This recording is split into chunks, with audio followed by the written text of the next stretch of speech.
I'm going to read a book called Franklin in the Dark by Paulette Bourgeois and Brenda Clark. Franklin could slide down a riverbank all by himself. He could count forwards and backwards. He could even zip zippers and button buttons. But Franklin was afraid of small dark places, and that was a problem because Franklin was a turtle. He was afraid of crawling into his small dark shell, and so Franklin the turtle dragged his shell behind him.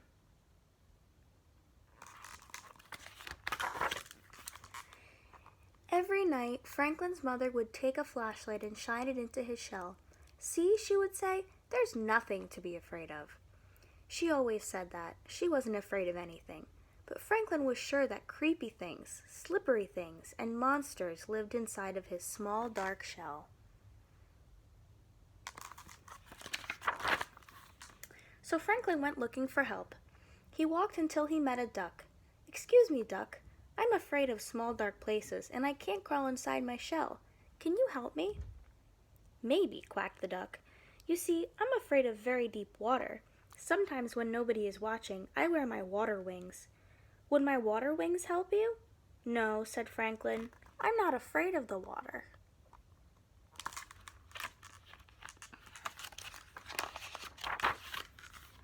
So Franklin walked and walked until he met a lion. "Excuse me, lion. I'm afraid of small dark places, and I can't crawl inside my shell. Can you help me?" "Maybe," roared the lion. "You see, I'm afraid of great loud noises. Sometimes when nobody is looking, I wear my earmuffs. Would my earmuffs help you?" "No," said Franklin. "I'm not afraid of great loud noises."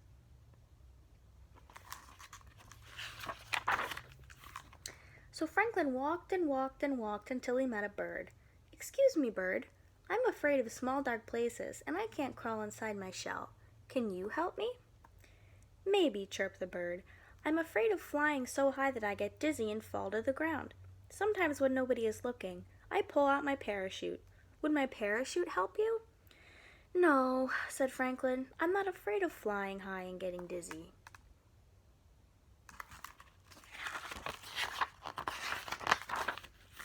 So Franklin walked and walked and walked and walked until he met a polar bear. "Excuse me, polar bear. I'm afraid of small dark places, and I can't crawl inside my shell. Can you help me?" "Maybe," growled the bear. "You see, I'm afraid of freezing on icy cold nights. Sometimes when nobody is looking, I wear my snowsuit to bed. Would my snowsuit help you?" "No," said Franklin. "I'm not afraid of freezing on icy cold nights." Franklin was tired and hungry. He walked and walked and walked until he met his mother. "Oh, Franklin, I was so afraid you were lost." "You were afraid? I didn't know mothers were ever afraid," said Franklin.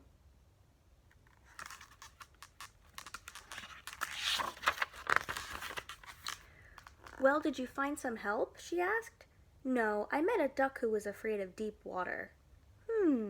She said. "Then I met a lion who was afraid of great loud noises." She said. "And then I met a bird who was afraid of falling, and a polar bear who was afraid of freezing." "Oh," she said, "they were all afraid of something." Said Franklin.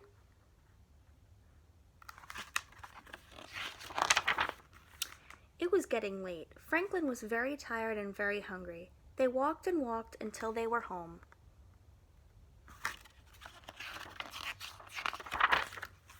Franklin's mother gave him a cold supper and a warm hug, and then she sent him off to bed. "Good night, dear," she said. Well, Franklin knew what he had to do. He crawled right inside his small dark shell. He was sure he saw creepy things, slippery things, and a monster, but he said a brave good night. And then when nobody was looking, Franklin the turtle turned on his nightlight. The end.